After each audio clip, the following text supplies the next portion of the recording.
और इन्हीं में से एक कब्र पाकिस्तान के साबिक गवर्नर जनरल मलक गुलाम मोहम्मद की भी है।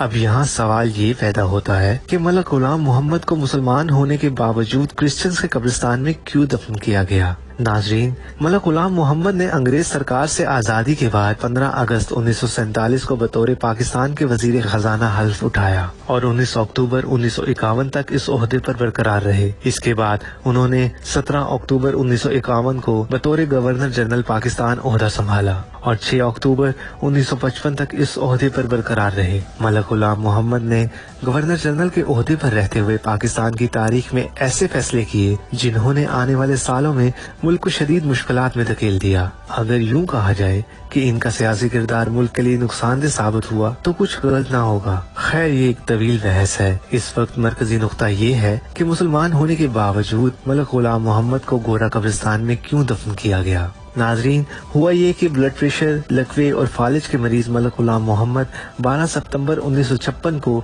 61 साल की उम्र में अपने आबाई शहर लाहौर में फौत हुए, जिसके बाद इनको कराची के गोरा कब्रिस्तान में दफन किया गया। जब ये मरा, इसको अमानतन ये गोरा कब्रिस्तान के अंदर दफन किया गया। पहुंची वहीं पे खाक जहां का खमीर था। एक तारीखी हवाले के मुताबिक इनकी वसीयत में था कि इन्हें सऊदी अरब में दफनाया जाए, लिहाजा इन्हें अमानतन कराची के गोरा कब्रिस्तान में दफन किया गया। कुछ अरसा बाद वसीयत के मुताबिक इनकी लाश को कब्र से निकालकर सऊदी अरब रवाना करने लगे तो एक डॉक्टर, फौज के कैप्टन, पुलिस एहलकार, 2 गोरकन और मलक गुलाम मोहम्मद के कुरैशी रिश्तेदार कब्र कुशाई के लिए कब्रिस्तान पहुंचे।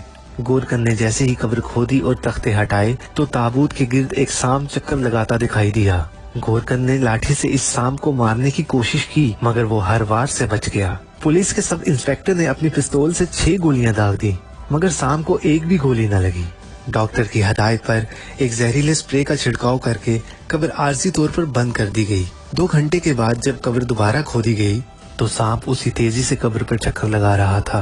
चुनाचे बाहमी सलाह मशवरे के बाद कब्र को बंद कर दिया गया और अगले दिन एक मशहूर अखबार में छोटी सी खबर शाया हुई जो कुछ यूं थी कि साबिक गवर्नर जनरल पाकिस्तान मलक गुलाम मोहम्मद की लाश सऊदी अरब नहीं ले जाई जा सकी और वो अब कराची में ही दफन रहेगी।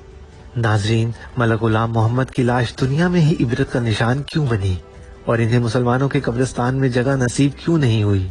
इसकी वजह बयान करने वाले बताते हैं कि मलक गुलाम मोहम्मद जब गवर्नर जनरल पाकिस्तान थे तो उन्होंने 1953 की तहरीक खत्म नबूवत सल्लल्लाहु अलैहि वसल्लम में कादियानियों को खुश करने के लिए 10,000 के करीब मुसलमानों को लाहौर की सड़कों पर शहीद किया। लाहौर की गलियों को तहरीक खत्म नबूवत सल्लल्लाहु अलैहि वसल्लम के सिपाहियों के खून से रंगीन कर दिया और कादियानियों को नवाजने में तमाम हदें पार कर दी। और फिर दुनिया ने देखा कि मलक गुलाम मोहम्मद को मुसलमानों के कब्रिस्तान में जगह तक न नसीब हुई और सऊदी अरब में दफन होने की ख्वाहिश की राह में भी कब्र के सामने रुकावट बन गए। कादियानियों को नवाजने के बदले में गोरा कब्रिस्तान मलक गुलाम मोहम्मद का मुकद्दर बना, जहां आज आवारा कुत्ते पाकिस्तान के तीसरे गवर्नर जनरल की कब्र पर बैठे नजर आते हैं और फातिहा करने वाला कोई नजर नहीं आता। लोगों ने हमें बताया कि यहाँ इस कब्र के ऊपर, कब्र के साइड पे, ये आप देख सकते हैं, ये गिरदोनवा, यहाँ पे सारे कब्रिस्तान के कुत्ते आके यहाँ पे गुस्ताखे रसूल की कब्र पे पेशाब करते हैं, इस मर्दई नवाज की कब्र पे पेशाब करते हैं और दुनियादारों को बताते हैं कि लोगों जो अल्लाह के नबी की इज्जत में हमला। मलक गुलाम मोहम्मद की कब्र का हाल तो दुनिया ने देखा, लेकिन इनकी अमरीकी सेक्रेटरी ने एक इंटरव्यू में ये इंकशाफ भी किया कि जब वो आखिरी सांसें ले रहे थे तो इनके मुंह से ऐसी चीखें निकलती थी कि सुनने वाले दहल कर रह जाते थे। रात का ऐसा अज़ाब आया। इसकी पर्सनल सेक्रेटरी जो अमेरिकन नेशनल थी, उसने ये बयान दिया कि ये मरने से पहले ये ऐसी चीखें मारता, दर्दनाक, होलनाक किस्म की, कि हमारे दिल दहल जाते।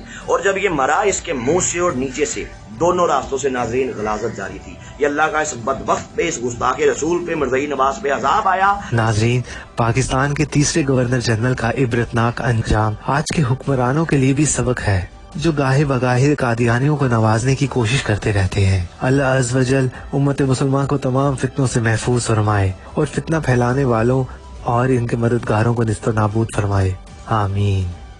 अगर आपको वीडियो पसंद आई हो तो कमेंट्स बॉक्स में जरूर बताएं और चैनल को सब्सक्राइब करके बेल आइकन का बटन दबाएं और हमारी दीगर मालूमाती वीडियोस को भी देखें। शुक्रिया।